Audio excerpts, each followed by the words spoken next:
வணக்கம் and welcome to Gowri Adupangarai.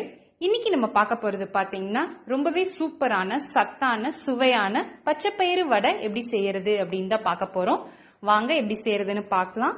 அதுக்கு முன்னாடி நம்ம சேனலை நீங்க இன்னும் சப்ஸ்கிரைப் பண்ணலன்னா மறக்காம சப்ஸ்கிரைப் பண்ணிட்டு கூடவே இருக்க பெல் ஐக்கானை கிளிக் பண்ணிக்கோங்க. ஃபர்ஸ்ட் நம்ம பச்சைப்பயிறு வடை செய்யறதுக்காக ஒரு கப் அளவுக்கு பச்சைப்பயிறு எடுத்து நல்லா கழுவிட்டு ஒரு 5 மணி நேரம் நல்லா ஊற வச்சு எடுத்திருக்கேன். இது நல்லா தண்ணிலாம் இல்லாம நல்லா வடிச்சு எடுத்துக்கோங்க. இப்போ நீங்க ஒரு மிக்ஸி ஜார் எடுத்துக்கோங்க. அதுல நம்ம இந்த பயிரை போட்டுடலாம். நல்லா தண்ணிலாம் இல்லாம நல்லா சுத்தமா வடிச்சிட்டு போட்டுக்கோங்க. இல்லைன்னா தண்ணி இருந்துச்சு அப்படின்னா ஒரு மாதிரி கொல கொலன்னு ஒரு மாதிரி ஆயிடும். இது கூட காரத்துக்கு ஏத்தாப்புல 3-4 பச்சை மிளகாய் போட்டுக்கோங்க.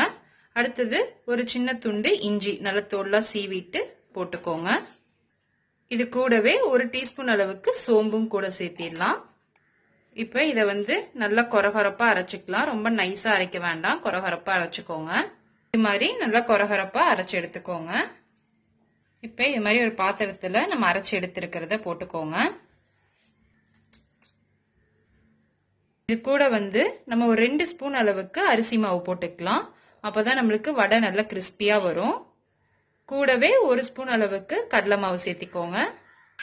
இது கூட 2 பெரிய வெங்காயம் நல்லா பொடியா கட் பண்ணி வச்சிருக்கோம், அதையும் கூட சேர்த்திக்கலாம். கொஞ்சம் கருவேப்பிலையை நல்லா கட் பண்ணி அதையும் கூட சேர்த்திக்கோங்க. கொஞ்சம் கொத்தமல்லி, தேவையான அளவு உப்பு.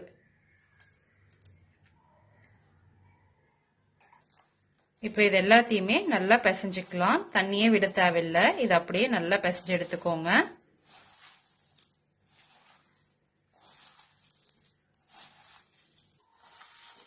இப்ப இது எல்லாத்தையுமே நல்லா பிசைஞ்சாச்சு.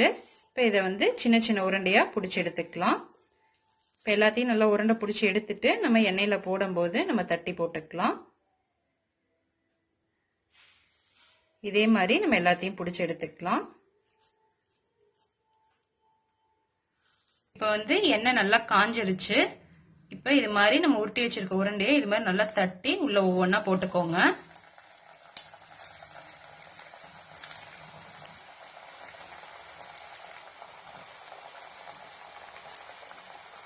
இதை அப்படியே நல்லா மீடியம் ஃப்ளேம்லயே வச்சு நல்லா வேக விடுங்க.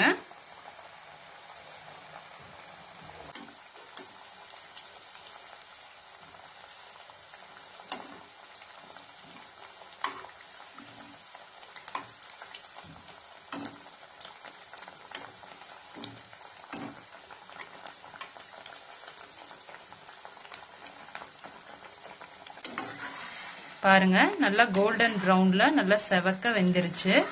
இப்ப நம்ம இதை எடுத்துடலாம்.